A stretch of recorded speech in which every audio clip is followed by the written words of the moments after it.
Today is the day. The KMBest Block Party number 2 will start in only a few hours. You can catch it on my Twitch. Here are my favorite decks that are off meta that good players are bringing to this tournament. One of the coolest things about running these tournaments is I can sort of get what good players are trying to do and the angles they're trying to attack the metagame from. And one of the angles that multiple different people sort of coalesced on was that one way to attack this metagame was by attacking board space. And here you can see ELA's version of the Techno-Organic Virus deck attacking board space via things like Negasonic and Professor X. This is notable because it does make certain matchups a little bit more predictable when you're able to stop certain things from engaging in large parts of their game plan. For example, Techno-Organic Virus decks very commonly are going to fill up 3 slots pretty early to get maximum value out of the TOV, which makes Negasonic particularly relevant because it means the only way they're going to be able to get more power in there, well, is the TOV. And that also applies to a couple of other archetypes. Professor X particularly good into Gambit stuff, for example, because it can protect your small things from their gambits, and you can still play TOV in that lane. And even beyond that, you have things like a baseline ability to be pretty good into Surfer decks, because Surfer decks are pretty much about building up one big lane and then converting it into one big brood. A Professor X can prevent that from happening before it starts. So this list is an attempt at figuring out what the best points package to run Professor X with is. And I think this is a very good way of approaching it, where you're like, okay, TOV is the best points package. Let's just put a Prof X in there and really go to town against that stuff. But it also does particularly well against cards people are playing to beat TOV. Remember how I talked about protecting your stuff from Gambit? Professor X can also protect your small 1-drops from a Killmonger, and that matters too. From Husky Puppies, a move, scream, clog list that is attacking board space a very different way. Using the Goblins and Polaris, you're going to make sure that you can set up situations where your opponent simply isn't able to play cards. Daredevil Hobgoblin might not seem like the most incredible combo. It's a pretty low power thing to do. But if you can make sure that you're going to fill up a lane, it's a very strong way to go about this. This is a deck that is also attacking board space in much the same way that the Professor X deck is. This is a list that is aimed at reducing your opponent's total output by giving them not as many opportunities to combine their cards with each other, because typically that involves doing so on the board or waiting until turn 6 and playing those cards down. And if you're able to prevent them from having the space to do that, that's a very powerful strategy. The metagame right now is actually fairly similar to how it was when Clog really first broke out as a strategy. There are a lot of decks that are waiting until turn 6 to do all their point allocations, playing a bunch of stuff late in the game, and you can be a deck that really punishes that by attacking their ability to actually play those cards. That is largely the thing that this deck is trying to do. It's a very low power version though, and in as much as there are problems with this approach, I'm really interested to see how it matches up into Gambit decks, because on the one hand, X amount of your power is on their side of the board. So it's not like it's going to blow up your Hobgoblin or your Green Goblin, but on the other hand, a lot of the ways you're probably going to try to actually put points in these lanes to win them are going to be things like Scream and Dagger, relatively low power or low cost cards with high impact on the board, which is exactly the kind of thing that Gambit Horseman of Death pushes against. This is a list that I really think is tapping into something real in the metagame in much the same way as the Professor X stuff is. In my video yesterday, I talked about Ika's version of the Professor X deck. Like, there is something to be said about a deck that attacks board space, and it's notable to me that multiple players who I really respect, Husky is a consistent presence in the top 25, ELA got qualified to Worlds by consistently showing up in Golden Gauntlets last year, have arrived at this conclusion. Golden Gauntlet winner Fox is bringing a list that is fairly similar to a list that he actually won the Golden Gauntlet with, although that was a much different list in a much different metagame. It's still ongoing with Elektra, but now the goal is making Mother Ascani copy Miss Marvel. This is the deck that is trying to go point for point with basically everything in the metagame. You Mother Ascani the Miss Marvel, you Prodigy the Miss Marvel, you're trying to beat TOV decks on points. Elektra, I think, is mostly here because Killmonger is pretty good, and you need a little help if you want to beat those TOV decks on points. You can't run Killmonger, but you can run Elektra. The basic thing this deck is trying to do is do something that's been a very reasonable strategy for an extended period of time. I am on record as saying I think the ongoing deck is perhaps the single most consistently underrated list in the entirety of Marvel Snap. It is basically never going to be worse than tier 2, no matter how you slice it, and I think the buff to Miss Marvel is particularly helpful here. One of the things that I'm really interested in, though, is the lack of combo protection. I don't know if I like playing Cosmo over Mobius right now. In fact, I'd go so far as to say that I think it's likely incorrect to choose to play Cosmo over Mobius, but I understand the drive to do so if you're gonna be a Miss Marvel deck, because it means that if you are a Miss Marvel deck, especially if you're prodigying it, you're gonna be particularly vulnerable to Cosmic Ghost Rider if you are not playing that Cosmo. That is going to be something I'm going to keep an eye on. I like that there is another thing that does something to various Gambit decks in the form of Gorgon, but for me, if I were watching this deck the entire day, and yeah, you know, it's going to be streamed on Twitch, but I'm not going to be watching the same person every round, what I'd be keeping an eye on is how happy am I with Cosmo over Mobius. From Gamer, a list that is particularly off the wall. It takes the form of what looks like a fairly straightforward Ascani techno-organic virus deck, but then takes a hard left turn, cutting the techno-organic virus and diving further into being a rocks deck.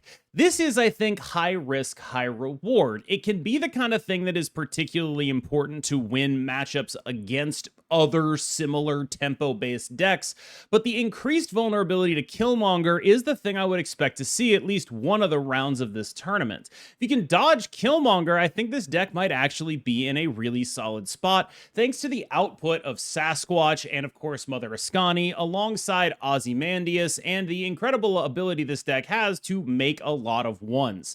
It's not just Killmonger that I'm worried about, though, it's also Mobius. To me, this deck is sort of banking on people not having a hard enough metagame read to be running those sort of Killmonger, Mobius, Shadow King piles that we were playing in Phantom X shells towards the end of the metagame that happened before this most recent OTA. And I think that's not an unreasonable thing to do, it's just that I don't think it's a bad read for someone to bring one of those piles, and I do think that this deck would be in a relatively disadvantageous position against someone who was doing that kind of Phantom X stuff with all the tech stuff there, and that would be a matchup that you'd really want to avoid. I'm really compelled by this, though, because I just sort of want to know what the methodology behind this in the sense of I would like to do this instead of TOV is, because TOV is a card that is largely regarded as one of the driving forces behind why this stuff is good. The Rocks deck comes from being a TOV deck. The fact that Rhino and Debris are great with TOV is what makes that deck a Rocks deck, not the other way around. But what Gamer seems to be saying with this, the thesis is basically, no, the Rocks part's the good part. We're going to lean into that, and then we're going to go even harder. This list from Tommy is exactly what I would imagine Gamer does not want to see. It is a classic, the exact 12, I believe, the KM Worst Phantom X list, which is just a fully teched out version of what this deck is trying to be. We have the 3 dominant tech cards of the metagame. What this list is saying, it's basically banking on the metagame in a tournament being pretty similar to what it was before Gambit got changed. So what this deck wants to see is a bunch of techno-organic virus decks and a bunch of Gambit decks. Those are the things that it's looking to see. And when it does that, what it wants to see is Killmonger against the TOV decks and Mobius against the Gambit decks. And if it can do that, it will win pretty consistently in those matchups. You notice I didn't mention Surfer. It is my general belief that the Captain Carter combo Surfer deck is one of the more underplayed and still somehow underrated lists in the game. This list does have good vibes against it. Like, it has a lot of inbuilt ability to deal with some of their good draws. You have things like Shadow King to bring them down to earth, and then a Phantom X to affect the Captain Carter. So I do think the matchup there is good. It's just less of a one note, I instantly win because I played my tech card matchup, and more of a matchup that you actually have to work through. But the other two dominant decks are definitely in the targeting sights of this one. Tommy is a Phantom X 1-trick, a Black Knight 1-trick. Maybe he's a 2-trick, but this is definitely a list that I think is pretty well positioned in the field. Can Need has been messing around with this list in the top 50 for the last month or so. He's become the Noir guy in my Discord, and now he's the Noir guy in this video. One of the things that's really incredible about my position in the community is I know a ton of people who just like play the hell out of one card. And it's like, oh, I need a deck for the card. Oh, okay, you know, Dennis, she's the Chief Hella correspondent, right? You know, Fudge, the Chief Mill correspondent. We got a Chief Noir correspondent now. It's just what happens, right? And so we have this list that is using Noir in the Storm Surfer shell as not necessarily a way that you're seriously going to be getting a ton of actual activations out of. Like, you can, right? Like, you can do 2/3/3 Noir on 5, pull a card, but you'll also be able to do things like just play the card Spider-Man Noir and set the top card of your deck to 8 power and just have that be good. The big question for this list is, how does it stack up against the other Spider lists, and is it worthwhile to go for this instead of Mother Ascani? And this specific archetype, I can see some arguments for being like, okay, this makes sense. I'm going for this instead of Mother Ascani because I think my opponents are very, very likely to play things like Mobius, and I want to have a deck that just manages to do my little cheaty 4-drop thing, my set to 8 thing, through a Mobius. I could believe that if that was what the sort of thesis here was. It'd be a believable thing.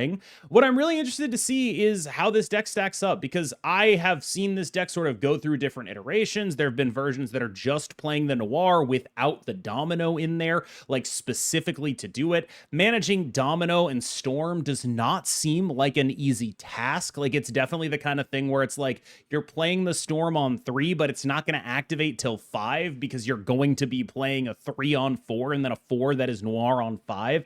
That kind of stuff is really interesting. The lack of flexibility thanks to No Hope Summers in here is really interesting. The choice of Cosmo is actually really interesting as well. I talked about this previously. It seems like Mobius and Killmonger are a little bit more relevant in this metagame, so Cosmo specifically needs to do a lot of work. And I understand, you know, you're afraid of Shadow Kings and things like that, and Cosmo is just a great card anyway. I'm not going to knock it, but it's definitely not the card that I've been playing in my one tech slot in the deck like this. And so definitely an interesting choice that I'm interested to see how it does in the tournament.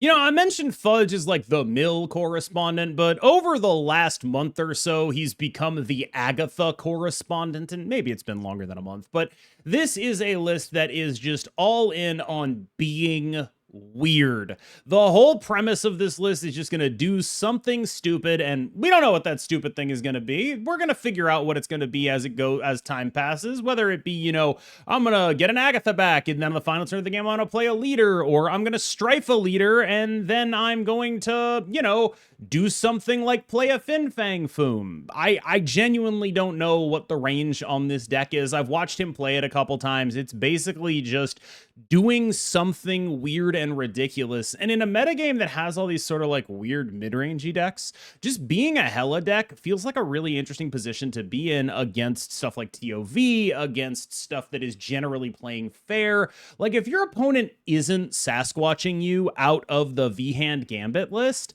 I don't think they beat you ever. If you just do stuff, you'll probably just beat them if they don't Sasquatch you. You just play cards and then play Hella, and it's like, oh yeah, they're dead. And I am really compelled by that. Like, that's an interesting situation to be in. It's also, you know how I talked about how this is kind of a metagame that is similar to one where Clog really first broke out. This is also kind of a metagame that's similar to one where Hela really first broke out. Hela wants to see mid-rangey decks trading punches, low point totals. Hela really wants to see like the Phantom X deck being a big part of the metagame because it's dragging a bunch of other decks that maybe have more power down, and Hela can basically just beat it every time. And that's always been the premise of Hela, that it's the smallest but least disruptible combo deck, and it's an interesting direction to go here. Not that I think that the Agatha, Strife, Star-Lord stuff is particularly the specific direction I would go, but it is a really interesting twist on an archetype that I think is probably a little bit underrated. Last up from Get Wrecked, who also converged on the Profex thing, and I would have put him earlier in this if this wasn't kind of the same list he's been playing for the last year and a half. Like, I was talking about what, like, oh, it's a nice meta read from these players like ELA and Husky to attack board space with Profex and Clog. And I would like to be able to say that about Get Wrecked. Like, oh yeah, Professor X is good right now. This is a good choice. He played basically the exact same list forever, as far as I'm aware. The trick here, effectively, is using Dormammu, not to actually play Dormammu, but as mostly a free thing that lets you move Werewolf by Night. And so you can, like, put a Werewolf by Night into the location that Professor X is on and win that, or you can back buff it with a Shou-Lao and win that. And really, if, like, calling this deck a Dormammu list, as I did in the title, is basically only for the purposes of getting the joke off. What this list is a Professor X tempo list. And in as much as we're trying to figure out what the best Professor X tempo list is, I actually do think this is like a pretty reasonable consideration. It's doing a lot of legitimately strong stuff. Werewolf Merlin is underrated and legitimately powerful. You can use your werewolf or protect it by putting it in the Professor X lane so it doesn't get blown up by Gambit stuff. There's real stuff going on here, but we don't have a ton of interaction for opposing stuff. And that's sort of where I start to get worried, where it's like, what if we run into a deck that's just comboing over the top of us and Professor X isn't good in that matchup? What if TOV does more points than us is the other thing that really worries me about this. Is TOV is the deck that occupies a similar space here. If we can't outpoint a TOV deck, and I think a lot of the good TOV decks are playing Shadow King, which is notably scary, even though Werewolf can move, they're going to have priority. And so you end up with a deck that's like, if the Professor X isn't really good in this matchup, I'm not positive we're going to win it. And I'm not positive that if we're just doing points with relatively minimal interaction, we wouldn't be better served doing the TOV stuff and sort of hybridizing the way ELA hybridized earlier. Just some really interesting stuff and things going on here. I'm doing my best not to say interesting dynamic, but it honestly is quite an interesting dynamic. All right, y'all, I'm recording this around 4:30. It'll probably go live around 5:30, which means about 30 minutes before the tournament actually starts. It'll be streamed over on my Twitch channel. Signups are already closed, but if you want to come by and hang out, that would be dope. As always, I've been KMBest. You've been phenomenal, and I will see you in the next one.